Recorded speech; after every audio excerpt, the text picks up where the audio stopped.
Okay doctor గారు మరొక కాల్లో ఉన్నారు, కాల్ తీసుకుందాం. ఓకే. హలో హలో, నమస్తే అండి. నమస్తే అండి. చెప్పండి, ఎక్కడి నుంచి కాల్ చేస్తున్నారు? నా పేరు రాధిక అండి. నేను ఇక్కడ అమీర్పేట నుంచి కాల్ చేస్తున్నాను. ఓకే రాధిక గారు, మీ సమస్య ఏంటో చెప్పండి, డాక్టర్ గారు ఉన్నారు మనతో పాటు. ఓకే చెప్పండి అమ్మా రాధిక గారు. సార్, అది మా ఫాదర్ కి జాయింట్ పెయిన్ స్టార్ట్ అయినాయి సార్, మోకాలు నొప్పులు.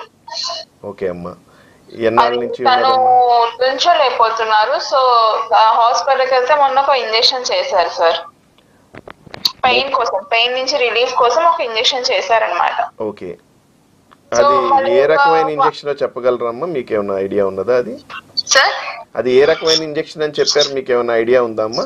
నాకు ఐడియా లేదు సార్, అంటే సార్ వాళ్ళు ఊర్లో ఉంటారు, నాకు ఇంజెక్షన్ పేరు అనేది అయితే ఐడియా లేదు. ఓకే అమ్మా. బట్ 1 వీక్ బానే ఉంది అమ్మ, మళ్ళీ పెయిన్ స్టార్ట్ అయింది. ఓకే అమ్మా. అంటే ఆ ఇంజెక్షన్ 1 వీక్ వరకే రిలీఫ్ ఇచ్చింది అని చెప్పేసి అన్నారు. అంటే ఇప్పుడు ఆపరేషన్, అంటే అంత పెయిన్ భరించలేనప్పుడు ఆపరేషన్ ఇంపార్టెంట్ అంటారా సార్? అంటే ఆపరేషన్ ఇంకా సొల్యూషన్ అంటారా? వేరే పెయిన్ కిల్లర్స్ కానీ ఇంకా వేరే ఏమి పనిచేయమంటారా?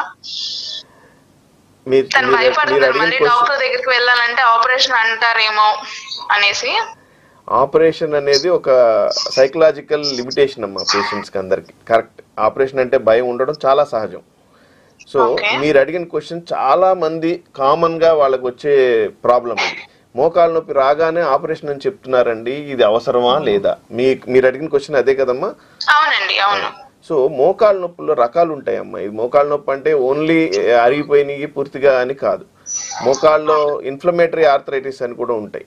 వాటి వల్ల కూడా ఇప్పుడు శరీరంలో యూరిక్ యాసిడ్ పెరగడం వల్ల కానీ, అలాగే థైరాయిడ్ ప్రాబ్లం ఉన్న వాళ్ళకి కానీ, వీళ్ళకి రుమటాయిడ్ ఆర్థరైటిస్ ఉన్న వాళ్ళకి కానీ, వీళ్ళకి జాయింట్స్ అరుగుదల, జాయింట్ చుట్టూతా ఉన్న పొర వాపు రావడం సహజం.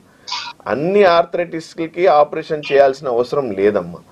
సో ముందుగా ఏంటంటే ఆయనకి అసలు ఏ రకమైన ప్రాబ్లం ఉన్నది టెస్ట్లు అవి చేసి స్కాన్ చేసి చూసుకుని ఆ తర్వాత దానికి ఆపరేషన్ అవసరమా లేదా అన్నది నిర్ధారించుకోవడం మంచిది. తనకి థైరాయిడ్ అవి అయితే ఏం లేవు సార్, షుగర్ కూడా లేదు, థైరాయిడ్ కూడా లేదు, బీపీ టాబ్లెట్ మాత్రం వేసుకునే వాళ్ళు. బ్యాక్ పెయిన్ ఆపరేషన్ ఒకసారి సార్, వెన్నుపూసకి ఆపరేషన్ జరిగింది సార్, అంటే ఇప్పుడు కాదు, ఒక 7 years బ్యాక్. ఓకే అమ్మా. సార్ ఏంటంటే ఎక్కువ నుంచొని చేసే పని చేస్తున్నారు, అంటే మీన్ హోటల్ మాది, స్టవ్ దగ్గర ఎక్కువసేపు నుంచోవాల్సి వస్తుంది అనమాట. అర్థమైందమ్మా. అది ఎక్కువసేపు నించోవటం వల్ల ఆయన మోకాల మీద బరువు పట్టడం వల్ల ఆయనకి నొప్పి ఎక్కువ అవుతుందని అంటున్నారు కదా. మోకాలకి ఎక్స్రే అది ఏమన్నా తీసారమ్మా ఇంజెక్షన్ ఇచ్చే ముందు? ఇంజెక్షన్ ఇచ్చే ముందు ఎక్స్రే తీసారు సార్. తీస్తే దాన్ని ఆర్థరైటిస్ గ్రేడింగ్ ఉంటుందమ్మా. స్టేజ్ 1, స్టేజ్ 2, స్టేజ్ 3, స్టేజ్ 4 అని ఉంటుంది. అంటే ఎంత అరిగిపోయింది జాయింట్ నించోపెట్టి తీసిన ఎక్స్రే, అంటే మనిషి నించునుండగా ఎక్స్రే తీయాలి. దానివల్ల ఏం తెలుస్తుంది, జాయింట్ ఎంత దగ్గరకు వచ్చింది, ఎంత అరిగిపోయింది అన్నది మనకు అర్థమవుతుంది.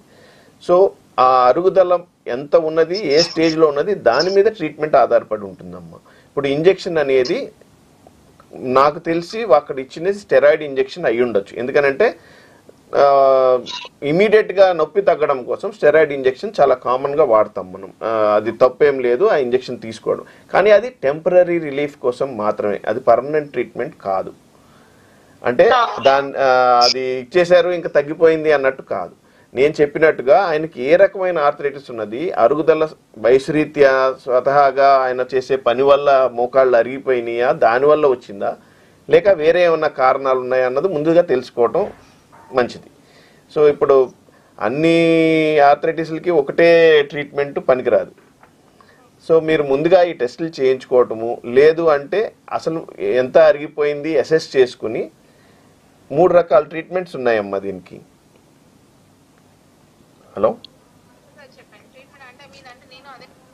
నా డౌట్ కూడా ఏంటి అంటే, ఇప్పుడు మోకాళ్ళ నొప్పి ఆపరేషన్ అంటే చాలా టైం పడుతుంది, చాలా రష్ తీసుకోవాలి.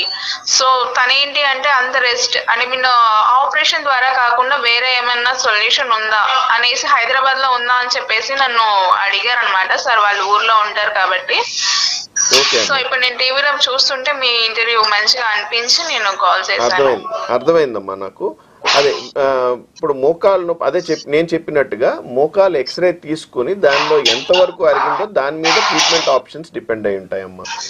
ఇనీషియల్గా మనము పెయిన్ కిల్లర్స్ వాడతాము, తర్వాత ఇంకా లాంగ్ టర్మ్ ఎనాల్జెసిక్స్ అంటారు, అంటే కొన్ని నెలల పాటు వాడే మెడిసిన్స్ ఉంటాయి. అవి వాడటం వల్ల సైడ్ ఎఫెక్ట్స్ తక్కువ ఉంటాయి.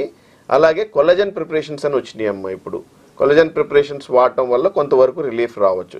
ఇవన్నీ టాబ్లెట్ రూపంలోని పౌడర్ రూపంలోని దొరుకుతాయి, మనకు పాలల్లో కలుపుకునే పౌడర్ లాగా కూడా దొరుకుతాయి.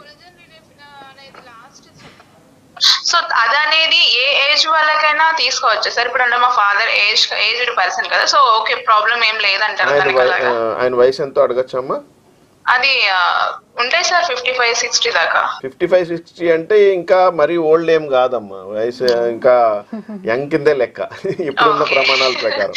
సో ఆయన ఈ పౌడర్స్, కొల్లజన్ ప్రిపరేషన్స్, టాబ్లెట్స్ వాడి మోకాళ్ళకి ఫిజియోథెరపీ ఎక్సర్సైజ్ చేసుకుంటే ఇంకొంతకాలం, నాకు తెలిసి ఇంకొంతకాలం ఆయన ఆపరేషన్ లేకుండా స్పెండ్ చేయొచ్చు. కానీ దాన్ని నిర్ధారించాలంటే ముందు ఎక్స్రేస్ చూడటము, స్కాన్ చూడటము అవసరం పడవచ్చు, టెస్టులు. తప్పకుండా ఇక్కడికి రమ్మని చెప్పేసి. తప్పకుండా అమ్మా. Thank you sir, thank you so much.